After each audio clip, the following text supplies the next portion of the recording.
Human survival relied on tribal cooperation. A preference for kind individuals is an evolutionary legacy, where shared resources meant the difference between starvation and survival. In a modern office or a social circle, this dynamic changes. The person who volunteers for every extra task or agrees to every favor is often the most exhausted and the least respected. Kindness functions less like a static moral trait and more like a behavioral currency. Its value is not fixed. It fluctuates based on how often it is issued to the group. When you say yes to every request, you trigger behavioral hyperinflation. An infinite supply of your time and energy floods the social market, which can drop the perceived value of your agreement to zero. Chronic people-pleasing is an economic collapse of your personal social value.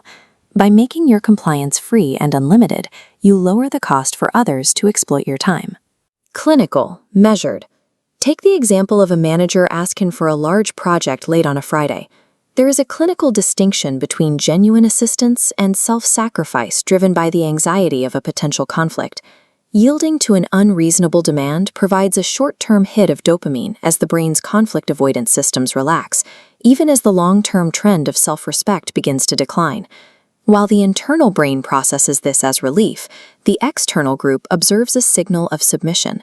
In group dynamics, constant compliance is often interpreted as a marker of low status. This creates an absent boundary. When a recipient knows the giver lacks the psychological capacity to say no, the favor is no longer perceived as a gift. It becomes a baseline expectation. The brain's attempt to secure safety through constant agreement backfires. It creates an environment where the individual is treated as a utility rather than a peer. In social and romantic settings, this behavior attracts specific personality profiles. Certain individuals scan for behavioral markers that suggest a person is uncomfortable with conflict or eager for external validation. This leads to boundary testing, small requests to see if a target will sacrifice their needs to accommodate someone else.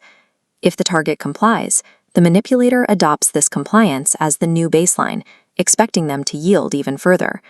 Over time, the person's kindness is no longer viewed as a voluntary choice. The manipulator begins to treat the target's lack of boundaries as a structural weakness to be managed and consumed. Weak boundaries do more than fail to protect the individual. They act as a signal that rewards and incentivizes the very behavior that leads to exploitation. Emotionally intelligent individuals protect their boundaries specifically because they want their kindness to remain meaningful.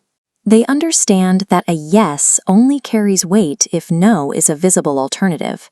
Protecting a boundary doesn't require hostility.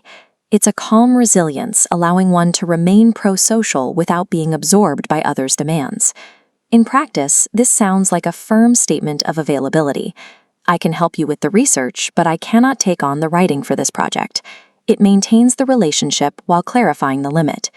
The occasional refusal reestablishes the scarcity of your time. By demonstrating that your agreement is not guaranteed, you restore its psychological value in the eyes of your peers. Sustainable kindness requires the presence of a limit.